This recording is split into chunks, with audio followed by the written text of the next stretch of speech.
Bonjour, cette petite vidéo est simplement pour vous aider à réaliser le poignet sur ce pull. En fait, là, c'est quelques petites étapes quand même simples, mais qui nécessitent légèrement de concentration afin que vous réussissez. Dans le fond, ça va être une manche quand même assez dramatique, là.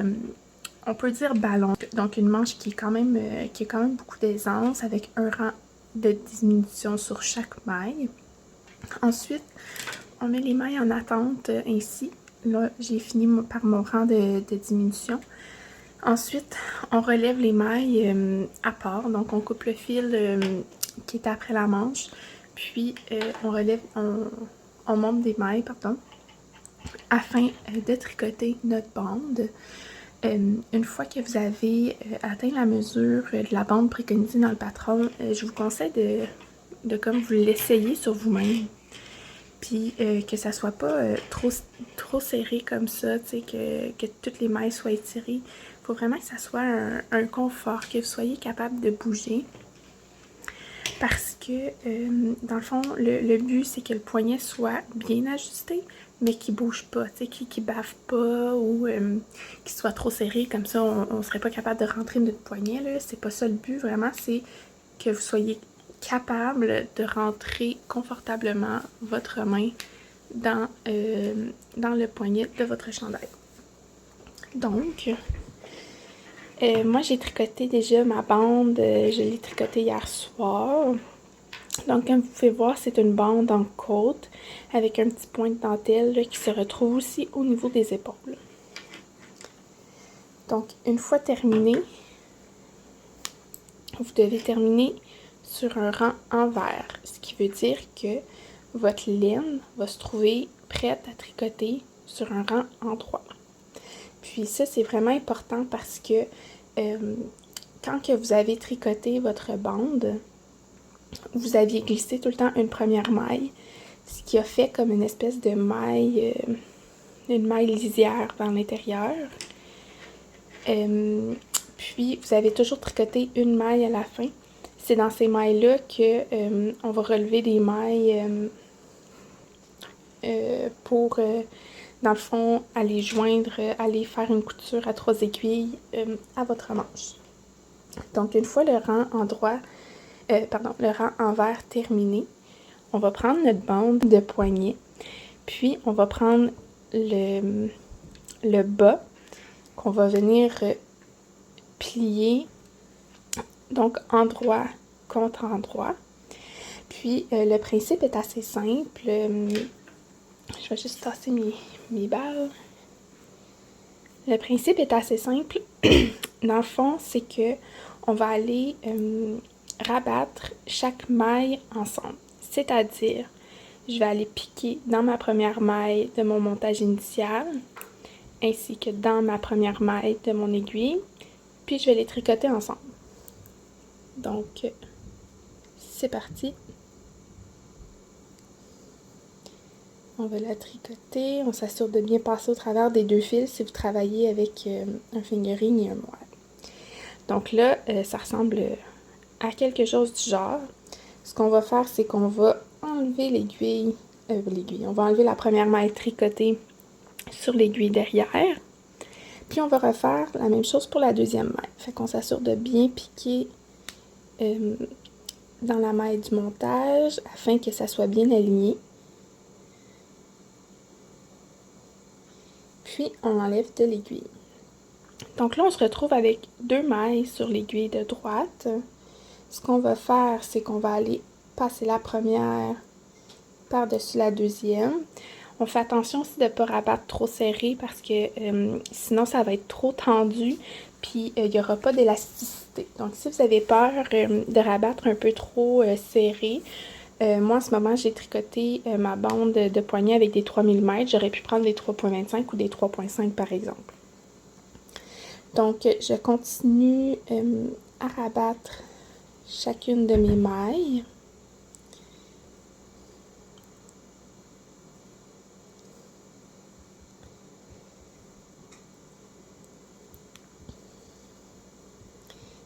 Puis vous allez voir, là, il y a quand même quelque chose d'assez satisfaisant. Vous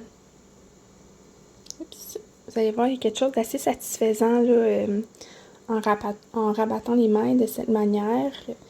Si vous avez bien aligné chacune de vos mailles lors du rabattage, vous allez voir que ça va faire comme une fausse couture, mais qu'au moins les mailles se suivent.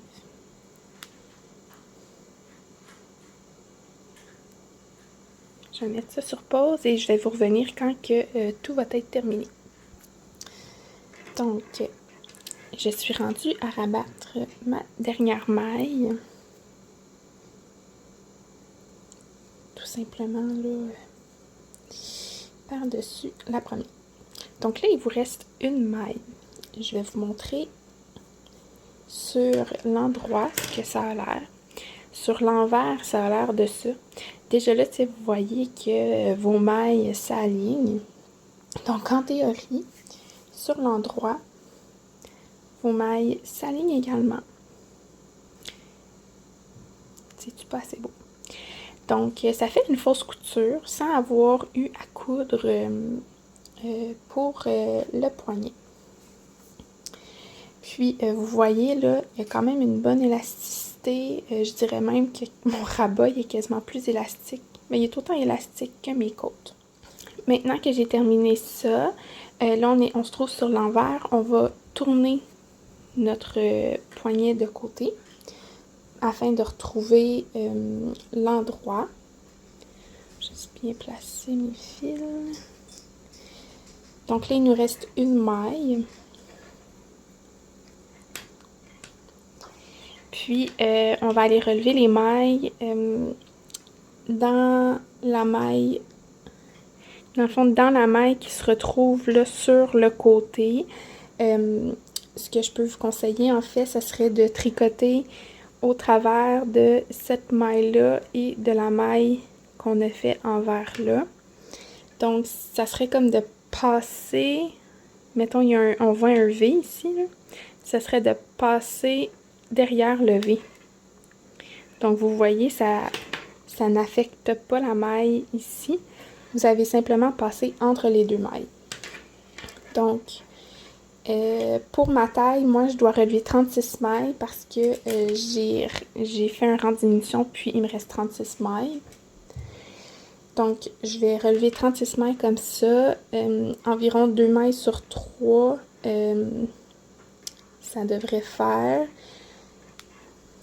Donc, je fais vraiment le même principe, là. Je pique au travers de la maille en droit et de la maille en vert jusqu'à obtention de 36 mailles. Je vous mets la vidéo en attente et je vous reviens. Alors, me revoilà avec mes 36 mailles relevées pour mon poignet. Pour la prochaine étape, vous allez avoir besoin d'une aiguille auxiliaire. Moi, j'ai simplement pris là, une aiguille supplémentaire que j'ai connectée à mon fil. Puis, c'est ça, l'aiguille auxiliaire, vous pouvez la prendre de la même taille d'aiguille ou pour le même principe que la première fausse couture qu'on a fait. Si vous avez peur de rabattre un peu trop serré, vous pourriez prendre des 3,25 ou des 3,5. Ou une autre taille là, supérieure à celle que vous utilisez présentement. Donc, je vais vous avouer, la prochaine étape est pas si simple. Ben, elle est simple, mais c'est pas full ergonomique, là. Donc, la première étape, ce serait d'aller aligner votre maille de la fausse couture à la première maille de votre aiguille. En fait, j'ai pointé là, mais ça se trouve à être la première maille qu'on serait prêt à venir tricoter en temps normal. Donc, on va aller aligner la fausse couture à cette maille-là.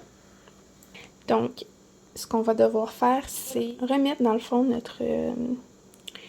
notre bande de poignet à l'envers. Puis ensuite, rentrer nos doigts, notre main en fait, dans la bande de poignet. Puis faire ressortir la manche tout en alignant la première maille de l'aiguille de votre manche à la première maille de la bande du poignet.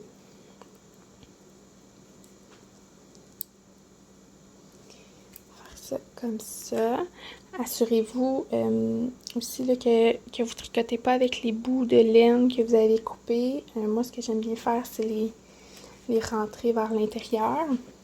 Fait que là, normalement, vous avez l'endroit de votre manche avec l'endroit, dans le fond, de votre poignet qui fait face à l'endroit de votre manche. Donc, on voit l'envers du poignet.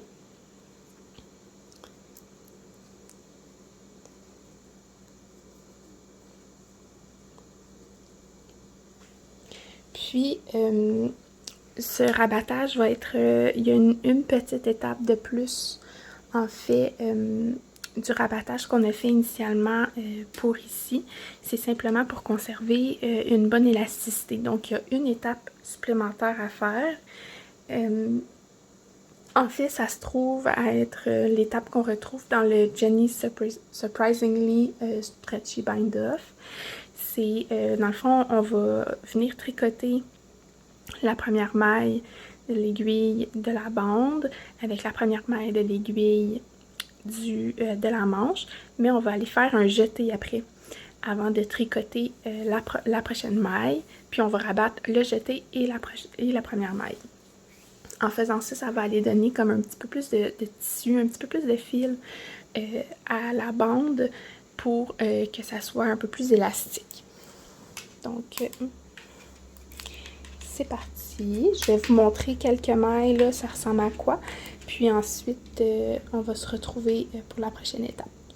Donc, je pique dans la première maille de chaque aiguille.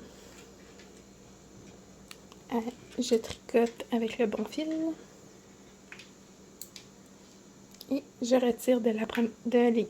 Je vais faire un jeté, mais pas un jeté traditionnel, là, qu'on ramène le fil vers l'avant, au contraire d'une aiguille d'une montre.